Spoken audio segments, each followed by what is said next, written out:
Hi there, my name is Mary Lovelace. I am the librarian here at Cy Ridge High School, and I wanted to talk to you about my library advocacy project that I have planned for this upcoming school year.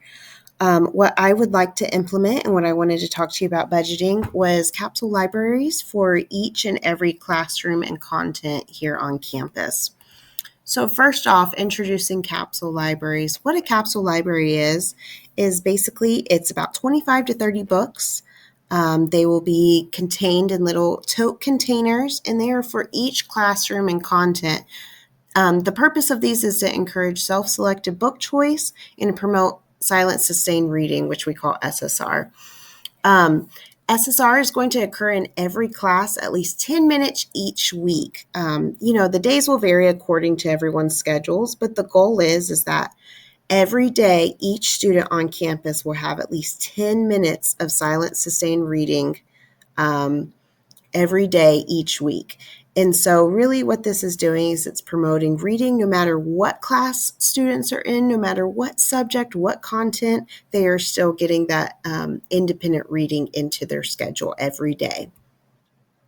Some of the objectives that I have for our capsule libraries is first to build reading stamina in every student. This is something a lot of our students struggle with, is that they have a hard time paying attention and keeping that concentration for more than a couple minutes while they're reading.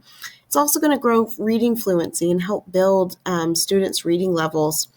It also encourages self-selected book choice, helping students be able to choose the books that they like, which also helps promote reading. And then also, of course, promoting that silent, sustained reading. This is not just a skill that students need in their reading classes, but it's a skill that they need in their everyday life. Even after they graduate high school, no matter what job students are in, they need to know how to read well, and be able to do it for long, extended periods of time. Now, the budget that I'm asking for is $5,000. This money is going to be used to purchase books and then the small tote containers for each classroom on campus. Now, in order to start the project, what I'm going to do is I'm going to go ahead and use the books that we have in the library so we can get these books not just sitting on shelves, but we can get them out into the hands of students. The plan is to have each tote checked out from the library and checked out to that specific teacher. And then that teacher will be in charge of that tote all school year. They can return books and check out new ones according to their totes and what students are interested in. And then at the end of the year, when teachers are checking in their supplies and everything and checking out for the summer, that they will return that tote back to the library. Like I said, these are initially going to start with the library books that we have, and the books purchased with this budget will be considered library books, but they will be assigned a tote instead of just sitting on a library shelf. Now, the targeted student audience, again, the goal is to reach every student, no matter what class the student is, no matter what reading level they're at. We want books in the hands of students. Now, these capsule libraries will vary and be differentiated according to subject, content, and skill level. So let's say, for example, in an ELA class, yes, you're going to have more fiction-based books, but let's say in culinary arts, they might want to check out some cooking books, of course. And so we can have cooking books assigned to their capsule library to help them with that. If you have an emergent bilingual student that is struggling and you teach mainly EB students, then we will assign books into your capsule library that helps build that language for your students. And again, varies according to subject, content, skill level.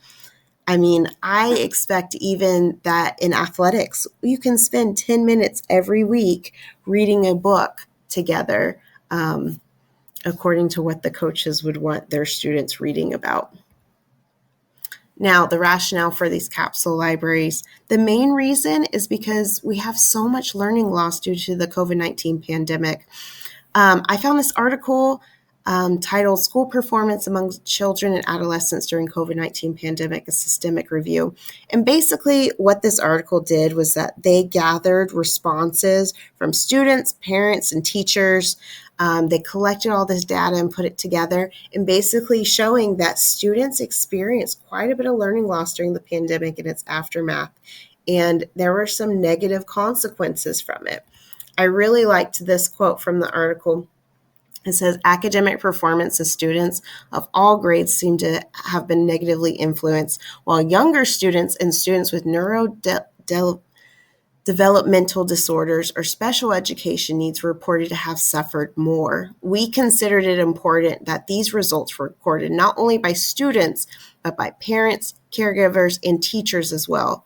According to our findings, academic gaps and difficulties in lessons such as mathematics and reading were reported, which should be taken into consideration. It is important to design the following years in the educational systems in order to fill those gaps. And my goal as the librarian is to use the capsule libraries as a way to fill in these gaps that were caused by the pandemic. Another cause or another rationale for capsule libraries is that it's been proven time and time again that silent sustained reading increases reading stamina and fluency. This is something that, my history as an ELA teacher, that I have seen time and time again. The more students read, the better they get at it. I found this article. It's called Silent Reading and Discussion of Self-Selected Books in the Contemporary Classroom. And I really like this quote that said, from the age of around 8, silent reading is a developmentally appropriate means by which students can develop their reading fluency, as well as increase reading stamina, foster independent reading skills, and increase student enjoyment of reading. I really like this article in particular because they as teachers, we see this a lot, but I really liked how they took the data to prove that, yes, like SSR really does help students build those reading skills and helps them learn to enjoy reading. And then finally, my last reason is really, we want to encourage student-selected text and increase that book access. The last article that I found is called Scaffolding Choice, Increasing Access, a Summer Initiative to Promote Middle School Students Book Reading. This article was really unique because it talked about a summer reading program that was implemented that helped students with their learning loss over the summer. Now, this article was before the pandemic even happened, but I thought it could still apply to us because we've seen, before the pandemic that we have reading loss over the summer, but now that we're facing this substantial reading loss that was caused by the pandemic, I think it's very helpful as well. I really like this quote that said, according to a survey of students ages 6 to 17, students are more likely to finish a book that they have selected for themselves than one that has been selected for them.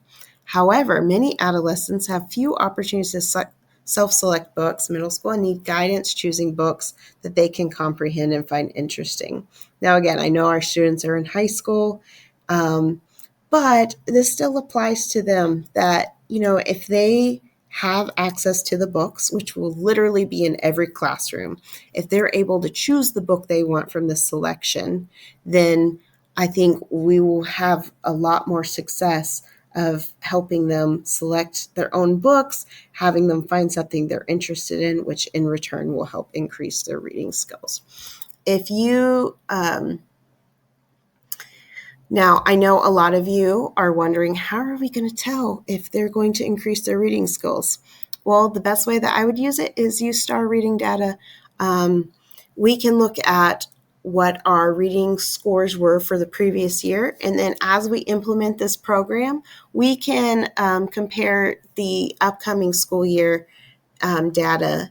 And if the scores show improvement, we can use the capsule library and expand the program even more. However, things happen sometimes. And if the program isn't successful, that's okay, because then these books will just be added to the library collection, and budget-wise, we won't be missing out on any money because it will just be added to the library collection that already exists. So I feel that it is a win-win situation, that either way, we're getting books into the hands of students, we're giving them more access to read, which in my opinion will only increase reading stamina, increase that reading fluency, and make reading more enjoyable for students. If you would like to look at our reference list a little bit more and look at these articles yourself, I have included in the slides. And if you have any questions, please feel free to reach out to me. Thank you.